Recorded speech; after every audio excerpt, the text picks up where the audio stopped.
2004 में जो हुआ 2024 में वही होने वाला है? क्या राहुल गांधी का ये सपना साकार होने वाला है? राहुल के सपने का आधार क्या है? ये वो तमाम सवाल हैं जिसको लेकर चर्चा करेंगे। मैं जल्दी से आपको परिचय कराती हूँ। खास मेहमान इस वक्त हमारे साथ मौजूद है बीजेपी के प्रवक्ता, आप देख रहे हैं राजीव जेटली जी हमारे साथ मौजूद हैं। आरजेडी के प्रवक्ता मृत्युंजय तिवारी हमारे साथ इस चर्चा में शामिल हो रहे हैं। कांग्रेस प्रवक्ता अजय उपाध्याय हमारे साथ मौजूद हैं और साथ ही वरिष्ठ पत्रकार हर्षवर्धन त्रिपाठी जी भी इस वक्त हमारे साथ मौजूद हैं।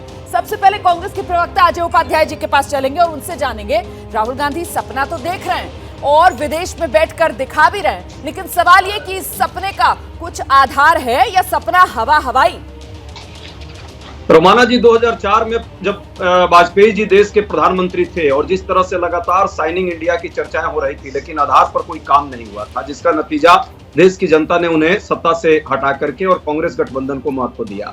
आज भी हालत क्या है आप देख रही हैं ना, महंगाई से किस तरह से लोग की कमर टूट गई है, युवाओं के बेरोजगार युवाओं की एक बड़ी फौज खड़ा हो गई है और 1% लोगों के पास देश की संपत्ति लगातार संकेंद्रित होती जा रही है, लगभग 40% संपत्ति सिर्फ मित्र काल में अपने मित्रों की भलाई के लिए मोदी जी जो है लगातार प्रयास कर रहे हैं। आम गरीबों को 5 किलो पर निर्भर कर दिया और लाखों करोड़ रुपए की छूट अपने मित्रों को दे दी है। इससे देश में 2 वर्ग पैदा हुआ है, अमीरों का और गरीबों का। कहीं ना कहीं ये सच्चाई को सब लोग समझने लगे हैं अब, और भाजपा की जो पोल है वो पोल खुलने लगी है।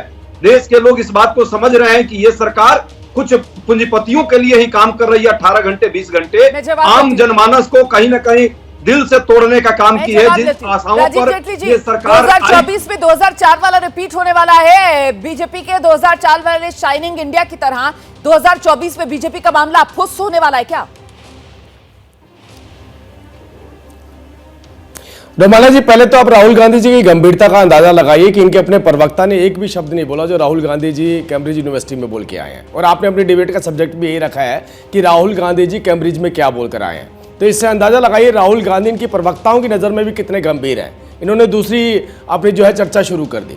अरे राहुल गांधी जी के ऊपर आपने चर्चा रखी है, राहुल गांधी जी क्या बातें इंग्लैंड में जाकर कर रहे हैं, क्या बातें ब्रिटेन में जाकर के कर रहे हैं, किस तरीके की टिप्पणियां कर रहे हैं। एक चीनी राजदूत के तौर पर अमेरिका को, ब्रिटेन में जाके अमेरिका को नसीहत दे रहे हैं कि जैसा चीन खूबसूरत है, जैसा चीन नदियों का ख्याल रखता है, जैसा चीन प्रकृति का ख्याल रखता है, जैसा चीन शांति का पक्षकार है। सुनिए, शांति का पक्षकार है, मतलब नेहरू जी जो थे वो चीन को उकसा रहे थे।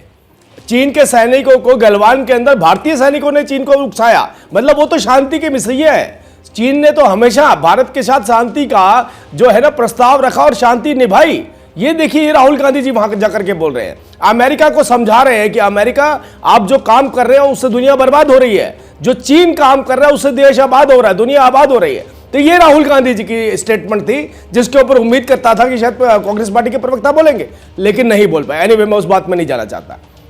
2014, 2019 दो ऐसे दौर आए इस देश के अंदर जिसमें इस देश की जनता ने देश के प्रधानमंत्री नरेंद्र मोदी जी को और ज्यादा सीटों के साथ और ज्यादा बहुमत के साथ अपने आज जो है मैंडेट दिया। और आज 2014 की भी बात नहीं कर रहे, 2019 की भी बात नहीं कर रहे, जा रहे तो 2004 पे और पीछे जाकर बात कर रहे हैं कि वाजपेयी जी की जब सरकार थी और आपने अच्छा बड़ा पैकेज दिखाया कि 7 सीटों का डिफरेंस, जितनी सीटों का डिफरेंस बता रहे हैं ना उतनी सीटों पर सिमटने वाले हैं ये लोग।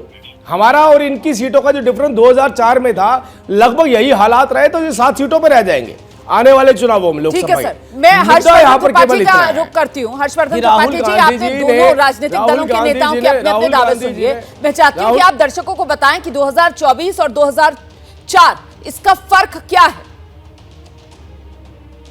देखिए रोमाना, सबसे पहले तो ये कि किसी भी राजनीतिक दल को ये सपने देखने का अधिकार है और पुराने संदर्भ हैं तो उसके आधार पर वो टिप्पणी भी कर सकते हैं राहुल गांधी, क्योंकि सच बात है कि 2004 में अटल बिहारी वाजपेयी की सरकार में कोई खामी नहीं थी।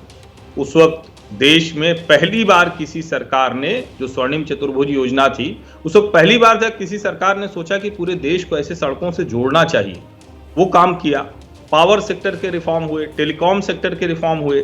जितने रिफॉर्म आप देखते हैं तो 1991 में जो पीवी नरसिम्हा राव की सरकार ने किया उसको जमीन पर उतारने का काम अटल जी की सरकार ने किया। लेकिन अब थोड़ा सा मामला बदल गया है। प्रधानमंत्री नरेंद्र मोदी और अटल बिहारी वाजपेयी जी में एक बेसिक डिफरेंस ये है कि अटल जी एक बड़े राजनेता थे, अपनी योजनाओं को लागू करते थे, लेकिन जो पूरे सिस्टम को अपने, जिसको कहते हैं ना कि नैरेटिव सेटिंग के लिहाज से भी आगे बढ़ाने में वो शायद कुछ चूक गए। उस वक्त जो इंडिया शाइनिंग उन्होंने कहा, लेकिन उनकी अपनी बात लोगों तक नहीं पहुंच पाई। प्रधानमंत्री नरेंद्र मोदी इस जोखिम को जानते हैं। सर, मोदी इसीलिए बात जो आप हर कह रहे हैं कि साहब 4 और 24 के फर्क को समझना होगा कि वो अटल थे और ये मोदी है। मैं जल्दी से जरा मृत्युंजय तिवारी का रुख करती हूँ, आरजेडी के नेता हैं, इंतजार कर रहे हैं अपनी बारी का। मृत्युंजय जी, ऐसे में ये फर्क जो है, क्या वो विपक्ष नहीं समझ पा रहा है? राहुल गांधी 2004-2024 में हो जाएगा, ये सपना जो देख रहे हैं उस पर आरजेडी कहां पर है? देखिए रोमाना जी, जो आप कह रहे हैं सपना देख रहे हैं, और सपना देखना वही जानता है जो सपना साकार करना चाहता है और जानता है, उसका दम रखता है। सपना भी देखने से आप मना कर सकते हैं कैसे? 2004 का उदाहरण सबसे सटीक है। उस फील गुड का, शाइनिंग इंडिया का क्या हश्र हुआ। लोकतंत्र में जनता जनार्दन, जनता मालिक होती है, और जब सत्ता का अहंकार किसी का भी चरम पर होता है, जिस जनता ने उसे अर्श पर पहुंचाया उसे फर्श पर भी पहुंचा देती है। तो हम लोग को तो जनता पर भरोसा है, और पिछले 9 वर्षों से मोदी जी की सरकार काम कर रही है। हर ओर जनता को जुमलेबाजी और धोखेबाजी का सामना करना पड़ा है, चाहे नौजवानों को रोजगार के मुद्दे हो, किसानों के मुद्दे आकलन के लिए। लेकिन सवाल ये कि सपने देखने का भी अधिकार है और लोकतंत्र के अंदर जनता भी जनार्दन है। लेकिन वो जो पिछले 8 साल का आप जिक्र कर रहे हैं, उसमें 2014 और 2019 में देश ने देखा है कैसे देश की जनता ने सिर आंखों पर प्रधानमंत्री नरेंद्र मोदी को बिठाया है। सवाल इसी वजह से है कि साहब सपना अगर देख रहे हैं तो फिर वो सपना हवा हवाई या फिर उसे साकार करने का कोई आधार है? मैं आपके पास दोबारा आऊंगी सर। क्या मजबूरी है मेरी, बताइए। मैं अभी आपको बताती हूँ कि मैंने ओए होए होए होए नमकीन के चटकारे लेते हुए टकटकी मार के डिबेट शो को पॉज रिपीट कर कर के देख रहे हैं जोगिंदर जी। इनकी तरह आप भी देखें अपनी फेवरेट डिबेट्स को रिपीट कर, और डाउनलोड कीजिए एबीपी लाइव ऐप अपने स्मार्ट टीवी पर।